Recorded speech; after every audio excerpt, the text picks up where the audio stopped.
As we all know, the key to living is loving. The word shares its brevity with so many other four-letter words, yet this one is a bit different. I'd like to share some simple thoughts about how loving can improve the quality of not only your relationships, but the quality of your own life and self-concept as well.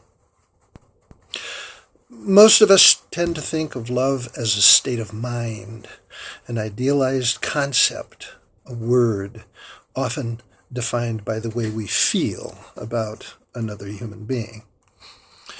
We rarely think of love as being a verb, as the active verb that love is.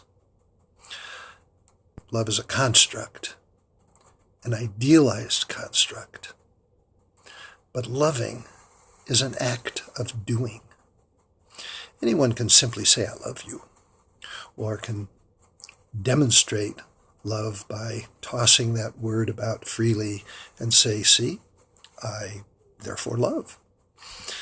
But truly, you can demonstrate your love, but it takes a form of action, which makes your love concrete, demonstrable, visible, and an act of choice through action with your husband, wife, partner, child, friends. A good example. We all go to the movies, don't we? We love chick flicks. We love stories of romance. Why? Why do we so much want to see people in love? If you watch the characters closely, if you listen, you will see that rarely is the word love written into the script. But their love is defined rather by actively doing things that show us, the audience, how they love and care for one another. Acts of kindness, acts of heroism, even acts of small, sweet nothings that show us they act, not just because they're actors, but because there is no other way of loving but to do. Why is this so difficult for us in real life? Because it makes us vulnerable, exposed. It makes us feel weak. It opens us up in ways that are scary. Think about it. When was the last time you showed your very soft underbelly to someone you love?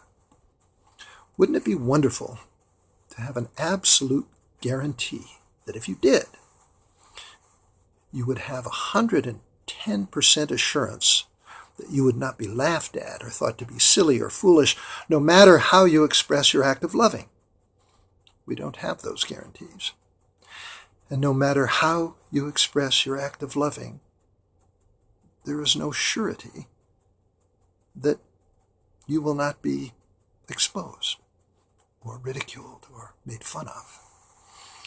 Worst of all, we laugh at ourselves for feeling these silly, foolish, sentimental, loving feelings.